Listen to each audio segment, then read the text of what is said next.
Aaron Douglas was born in Topeka, Kansas on May 22, 1899. Both of his parents were highly creative as individuals.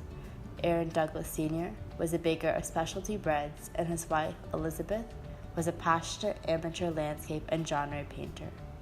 Douglas had many siblings, but outpaced them all in his eagerness for knowledge and new horizons. As a teenager attending Topeka segregated schools, he was an eager reader, willing to tackle Shakespeare and Emerson when other students were anxious to work or play. When Douglas announced his intention to pursue a college education, his parents were supportive but too poor to offer any financial assistance. In order to raise the necessary funds, he left for Detroit, Michigan, in search of work on the growing assembly lines of the automotive industry. He was able to secure work as a bottom-of-the-ladder laborer, but it was adequate to keep him going.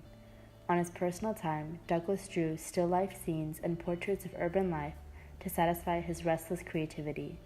His small batch of drawings was enough to convince the art department at the University of Nebraska to allow him admission, even though he had no transcripts from his earlier education. In college, Douglas turned his appreciation for literature from traditional European-influenced books toward the more politicized works of civil rights activist Du Bois, and the growing number of African American writers confronting the reality of race in America. Impressions of poverty, oppression, and the struggle for freedom and equity began to seep into his artwork.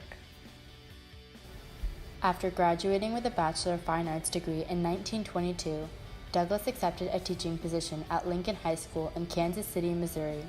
He discovered that he had both a passion and a gift for teaching, but he could not escape the sense that should he settle into such a life, he would forfeit his own potential. In 1925, having never been to New York City and having no family or friends in the area, Douglas moved to Harlem to pursue a career as a working artist. In need of a job, he took his portfolio to the office of Crisis Magazine, the journal of the National Association for the Advancement of Colored People, which was edited by Du Bois. Impressed by Douglas's talent, Du Bois hired him for the position that was available, the mailroom clerk. However, the agreement was that opportunities to provide illustrations for the magazine would be forthcoming. Harlem was one of the vibrant creative centers of the world during the 1920s, with Black novelists, poets, actors, and photographers all participating in a lively and liberating era of creative expression. Douglas found a mentor in Riis, who related to techniques and theories of current European art, such as modernism and cubism, but also encouraged him to look to his African ancestry. When Douglas infused bold African motives into his work, Du Bois quickly realized that he was capable of lending powerful visual weight to the essays on African American life in crisis. Once Douglas had established himself as a successful artist, he felt comfortable enough in 1926 to marry Alta Sawyer, a woman he had been courting for some time. The following year, Douglas was made art director of Crisis, and his illustrations regularly graced the cover. The powerful African-American geometric designs that he combined with iconic and strong Black figures ignited the imagination of the Harlem Renaissance. In each new work by Douglas, a sense of pride and inner strength among Blacks was plain to see. One instance of Douglas's depiction of African-American oppression can be seen in The Aspects of Negro Life, From Slavery Through Reconstruction. Essentially, the piece shows the course of Black history. As you observe the picture displayed, the left of the painting shows silhouettes of Black people with drums and some kind of crop growing in the background, showing the time before slavery. Moving a little to the right, we see people hunched over, which represents oppression and slavery. Further, the man standing up pointing shows the desire to fight against slavery, and to the right of him, you can see people with their fists up, ready to fight. The far end of the painting exhibits a man playing a trumpet and a woman dancing, reflecting the events of the Harlem Renaissance, where Blacks had a chance to express themselves in several artistic ways. Several Harlem Renaissance themes are expressed in this painting. One of these themes is the exploration of Negro heritage, because the painting from left to right shows the course of Black history, from being in Africa to the explosion of art in the Harlem Renaissance. Another theme used is the determination to fight against oppression. The center of the painting shows a man pointing and people with fists clenched. This shows the struggle against slavery. Pride is a more subtle theme in this piece of art. The painting wants Black people to feel a sense of pride that they endured so much and accomplished a lot. I like this piece because of all the cool colors. It gives a very refreshing appeal to it due to the lack of harsh colors, and the overall painting essentially looks soft. The silhouettes work well with a color palette which otherwise wouldn't work if the people were really detailed. I like the glowing areas because it really draws your eyes into it.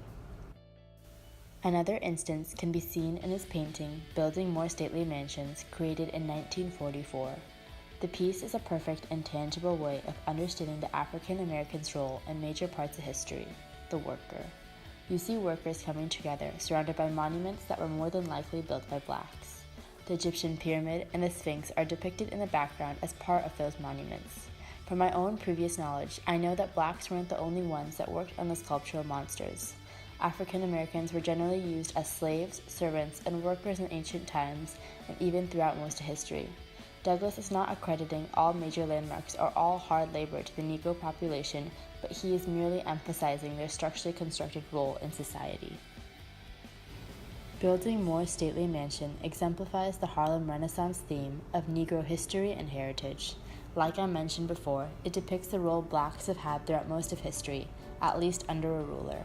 It does not show the black race in their own kingdom, but instead as an alien worker under the reign of someone outside the black culture and heritage, usually under the white ruler.